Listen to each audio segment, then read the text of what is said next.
10-Minute Jazz Lesson Podcast, episode 295.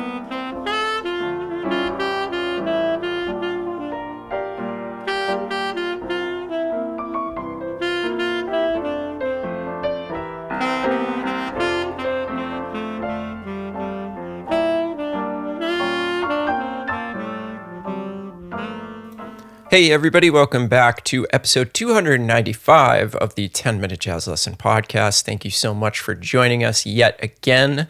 Really excited to get into a little bit more of the meat on these tritone substitution lessons here on the show. Now, before we jump in, if you're new to the podcast or you haven't jumped on our Patreon yet, wanted to let you know this is a listener-supported show, which means we don't have any advertisements on the program, and instead we rely on the community to support the show from month to month. And for that support, you do get a PDF that goes along with every episode, as well as audio examples. So you really get the full effect and you get the greatest amount of education possible. The way that we support the show is through the Patreon platform, where you can support your favorite creators directly. And in order to find that and discover the ways that you can support us, please go to our website, 10minutejazzlesson.com, click on one of the Patreon banners, and it'll bring you over and tell you everything, all the different levels and all the things that you get.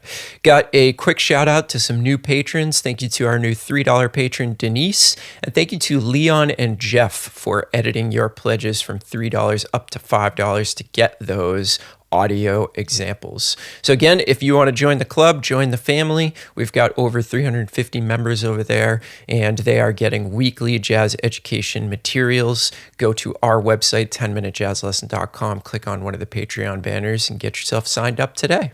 All right, so welcome back to part 2 of the tritone substitution series.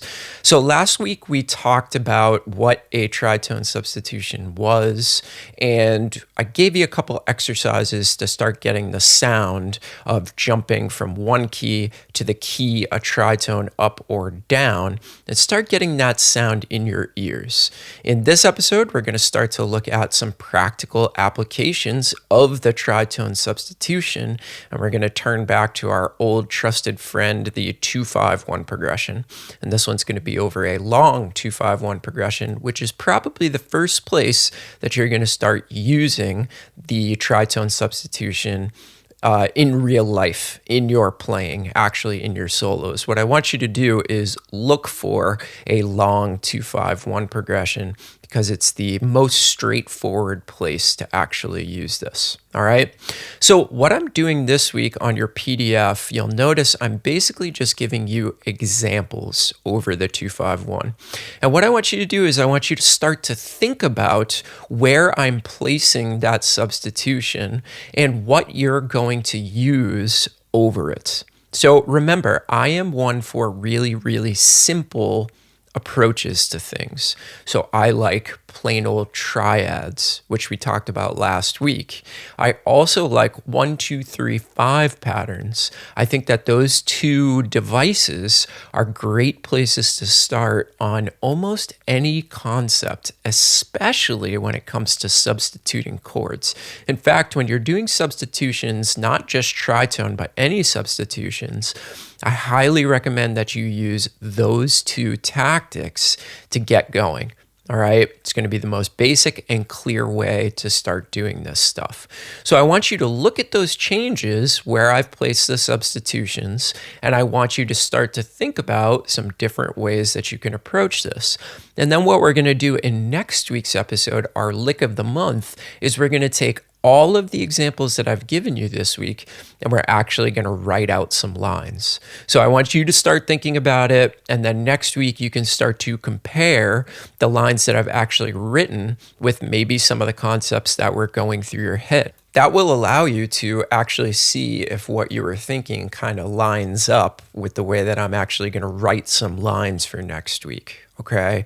Now, I know that it's tough not to be able to just jump in with both feet, have me give you a bunch of lines, but I think it's actually worth it just to think about the concept of where I'm going to be doing these substitutions for a week. Okay. I think it's worth it not to get ahead of yourself and try to jump into the deep end.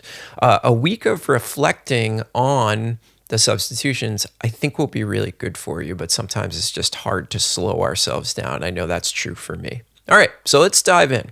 So on the top of the sheet, I have your traditional 2-5-1 progression in the key of concert C. All right.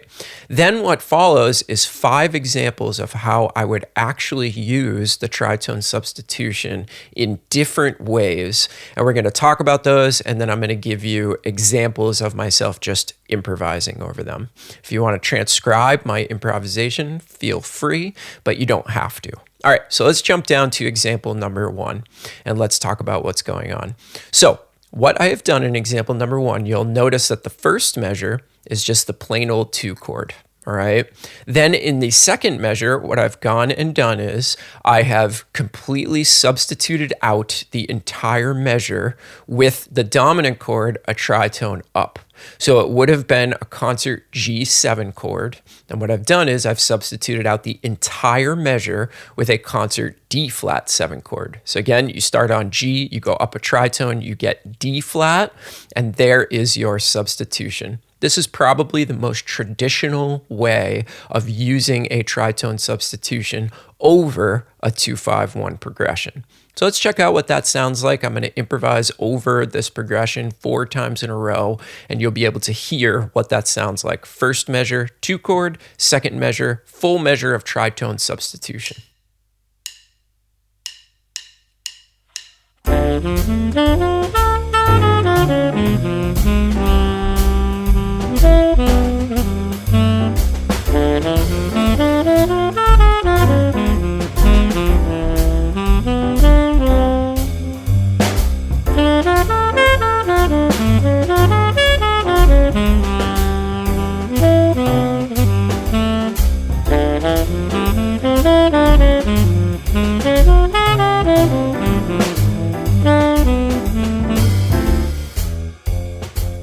So there is the kind of effect that you will get in your playing if you do 1 measure of the 2 chord, 1 measure of a tritone sub on that 2-5. That again is the simplest place to start, so I suggest starting there. All right, example number 2, let's look what's going on. So the first measure again is just a full measure of the 2 chord.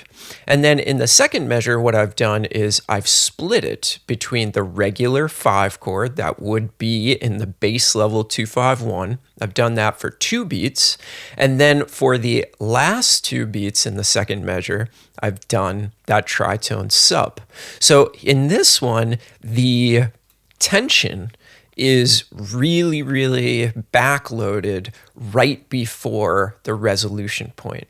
So when you listen to this one, you're going to notice that it actually sounds a little bit more inside, quote unquote, inside than the last one, because I'm waiting a little bit longer and there's less time under tension. 2 beats under tension as opposed to a full measure.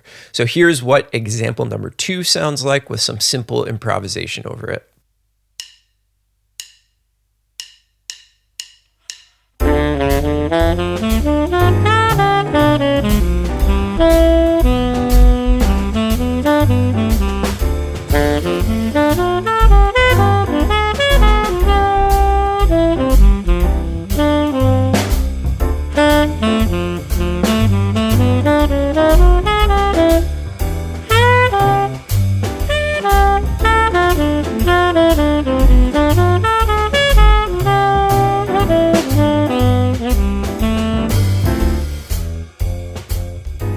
All right, so there's example number 2 with the half of the measure under substitution. All right, let's look at example number 3. So you will notice that the first measure is suddenly different. Okay, so what I've done is I've gone ahead and put the regular 5 chord in the key of concert C as the first measure. So I've taken away the 2 chord entirely, and instead what I'm going to hear now is the sound of the regular 5 and then the sound of the tritone substitution over the second measure. What this does is it gives a totally different effect because I'm never really outlining the 2 chord. Instead, I'm outlining the 5 chord over the rhythm section playing the 2 chord, and this is going to give that 2 chord measure a completely different sound, okay? It's still going to be pretty inside. In your mind, line up a concert G7 chord over what should be a concert D minor 7 chord, then you will see that all those notes are very much inside the chord. It just gives us a bit of a different vibe, okay? So you're going to hear inside over the first measure, then you're going to hear the tension over the second measure coming from that tritone sub, and then you're going to hear it resolve in the third measure. All right, here's what example number 3 sounds like.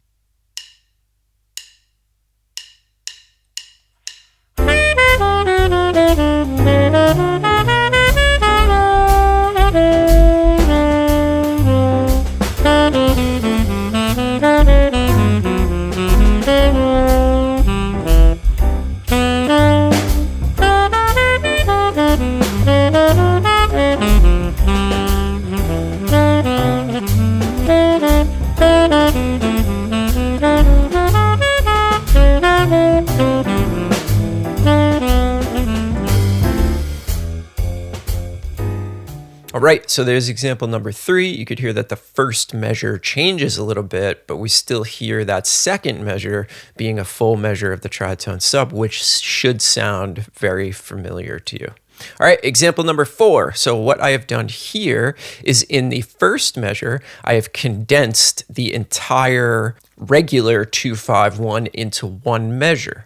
So in the first measure, you will see the 2-5 as if it's going to concert C, but then instead of resolving to that C, in the second measure, I'm substituting the entire 2-5 progression up a tritone. So this is the first time we've seen a tritone sub of both the 2 chord and the 5 chord. So again, this gives us a very, very inside sound over the first measure and a very tense sound over the second measure. And this is really going to provide for a different effect, because what I'm basically doing is I'm playing a full short 2-5 line in the first measure, and then I'm playing another short 2-5 in a completely different key up a tritone, and then I'm resolving to 1.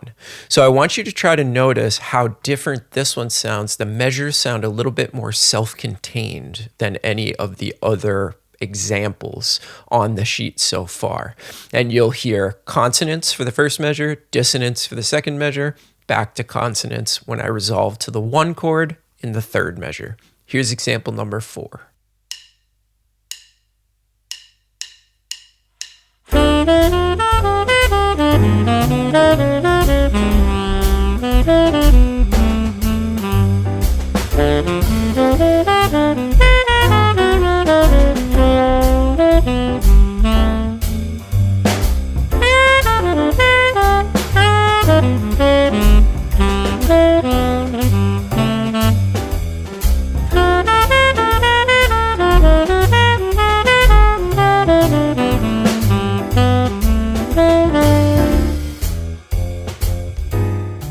I personally love that sound. I think it's awesome because it allows me to play 2 complete lines, and it also tricks you because you're hearing in my playing, oh, a 2-5, it must be going to 1, but then all of a sudden we shift to a different key and we get that really, really awesome tension happening.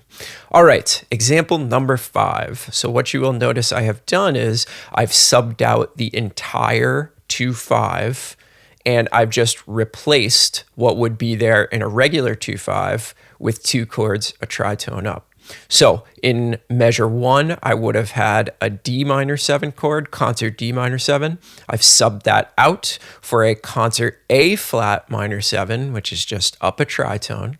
And then I've done the exact same thing in the second measure. I've subbed out concert G7 for concert D flat 7. This is going to be the most sounding line of all of them because the entire 2 bars, the 2 and the 5 chord, are going to be under tension the entire time. This is another one of my favorite sounds, but if you're not ready for this much tension yet, don't worry about it, right? You don't need to do all 5 of these at once, okay? So here is example number 5. You'll notice that they are very, very tense sounding the entire time.